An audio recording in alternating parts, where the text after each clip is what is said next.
Eu queria saber se o senhor vai conseguir responder uma pergunta que está difícil para pré-candidatos, a qual cargo for, a responderem de forma muito específica, que é violência contra a mulher. Há uma confusão em relação ao que precisa ser feito. É a conscientização, é claro que a conscientização ela é ultra necessária, é o que vai acabar com a violência contra a mulher a longo prazo, talvez nas próximas gerações. Posso fazer uma Hoje, pergunta? claro. Que a conscientização acabaria com a violência? Então, quando você cria ou quando você melhora a educação e a conscientização sobre como os homens ou meninos têm que tratar, encarar as relações, toda essa estrutura patriarcal, você evita episódios de violência. Essa pergunta tem uma resposta já, se eu estou entendendo Eu bem. acho que não, viu? O que acha que muda não? é lógico, assim, o que Uma lógica punitivista. É óbvio, o que para uma pessoa violenta é a força maior.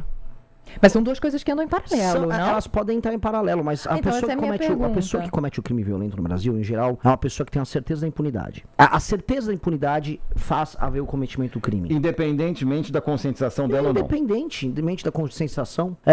Lugares que têm, vamos dizer, culturas mais machistas. Vamos botar. Vamos pegar alguns países do mundo árabe. Eles apresentam um número menor de violência como um todo do que o Brasil, que pode ser menos machista do que um país, vamos dizer, altamente islâmico.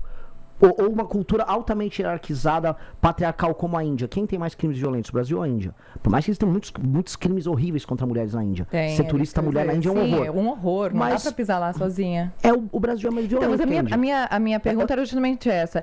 Tem muita gente que defende a conscientização e a educação, e isso é algo que vem a longo prazo. Agora, a curto prazo, o que pode ser feito especificamente para esses crimes?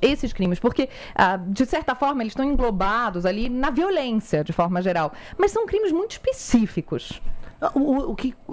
Eu gosto muito de deixar a coisa bem precisa, porque o número de homicídios, homicídios contra a mulher diminuiu.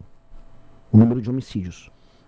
A gente está falando de uma estatística nova, de um novo tipo penal que foi criado, que é o feminicídio, que é falando, um crime por uma violência doméstica e tal. E agora ele está sendo listado como parte de vamos dizer, de um tipo penal novo. E aí você está vendo os casos. E existem casos horríveis que estão acontecendo, a gente assistiu nos últimos meses, casos bizarros. O que tem que ter? Punição muito dura. O homem que está em casa e bate, mata a sua esposa e a mulher confia nele, ele é o homem que deveria ser o protetor da casa e ele trai a confiança dela, ele tem que ter agravantes na pena dele. Só que hoje nem ele, nem um homem que assalta qualquer outra pessoa, homem ou mulher na rua com uma arma, esse cara fica na cadeia. O problema, no fundo, é esse. O que eu tenho medo um pouco da questão de a gente falar só de conscientização são esses projetos como o PL da misoginia, que fala que está conscientizando, no fundo ele está diminuindo a liberdade de expressão das pessoas, diminuindo a capacidade de confiança nas relações entre homem e mulher. E aí homens e mulheres têm medo de estabelecer relações. Inclusive saiu agora uma pesquisa sobre isso. Interessantíssimo isso aqui. Homens, na geração Millennial e Z, têm medo de entrar em relação, com medo de falsas acusações. Então, quando você estabelece muitas regras, você cria relações de baixa confiança. Países que têm mais confiança interpessoal precisam de menos regras para isso. Mas, em geral, que tipo de regra eles têm? Eles confiam na capacidade das pessoas interagirem umas com as outras, mas eles punem de maneira muito dura quem é incapaz de agir socialmente. Então, se uma pessoa socialmente, vamos dizer, bate uma mulher, ela tem que ter uma punição desproporcionalmente alta quando ele quebra essa confiança. Então, o que eu acredito? Na punição muito pesada. E 2, em entender quais são os problemas reais que afetam as mulheres. As mulheres são muito preocupadas em ser assaltadas na rua. Elas são vítimas de assaltos à mão armada, roubos de celular, de maneira muito, muito alta, especialmente nas periferias. Isso, todos os lugares que eu rodei no Brasil, falam, Renan, é muito fácil assaltar a mulher tem muito medo na rua, não sabe como reagir na hora, e o bandido vem pegar. Penas muito duras, vamos pegar o ladrão de celular. A violência doméstica, penas muito altas. E um problema que não é exatamente da violência doméstica, mas que afeta boa parte das meninas mais humildes no Brasil. Que é o quê? A falta do pai presente com a criança. Veja só um ciclo. O ciclo é, a mulher jovem que às vezes, eventualmente, acaba tendo uma relação que não funciona com o rapaz, tem um filho. O pai da criança não dá atenção, ela é obrigada a trampalhar o dia inteiro, não consegue dar atenção para a educação desse menino. Esse menino, sem a presença masculina, não tem a referência, vamos dizer, de como o homem se comportar. Na escola ele começa a apresentar padrões antissociais. A mãe não consegue cuidar disso, que ela está tendo que ralar para pagar as contas dele. Esse menino depois ele é absorvido pelo crime organizado e você vai criando um ciclo. E qual é o ciclo? É o ciclo da mãe que não teve a presença do marido ou do jovem que ela casou para cuidar da criança. Aquele menino entra pro crime, acaba criando violência contra as mulheres. Ou seja, esse ciclo de perpetuação precisa ser interrompido. E boa parte das reclamações das mulheres é um cara que eu casei, ou o cara que eu namorei, o pai da criança, não paga pensão. Isto são esses 3 problemas que eu listei.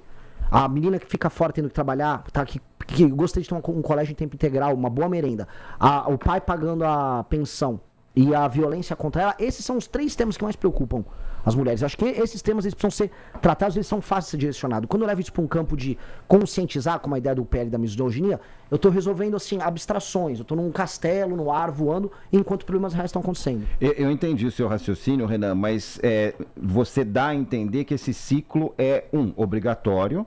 Pode não ser, esse ciclo... Não, nunca é obrigatório. Nunca é até obrigatório. minoritário. Mas a incidência é maior com pessoas mais humildes. Perfeito. E a falta de referência que uma mãe... Vamos colocar aqui, usar essa expressão mesmo. Uma mãe solteira, então, ela não pode ser uma referência positiva. Deixa eu só entender isso. Não foi isso que eu falei. Tá certo. Não, só para entender isso. Não, o que eu tô falando é o seguinte.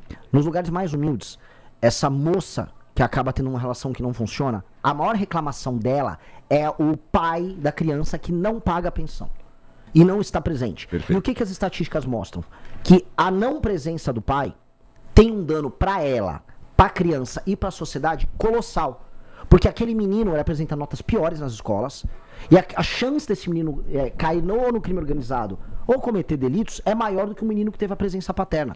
Por exemplo, portanto, o maior dano à vida dessa mulher jovem que teve uma criança, que em geral vai estar mais presente nas periferias das cidades menores, é a ausência e o desinteresse masculino no filho que ele teve. E este é um problema que nós precisamos endereçar. Esse é um dos maiores problemas brasileiros, as pessoas têm vergonha de falar dele.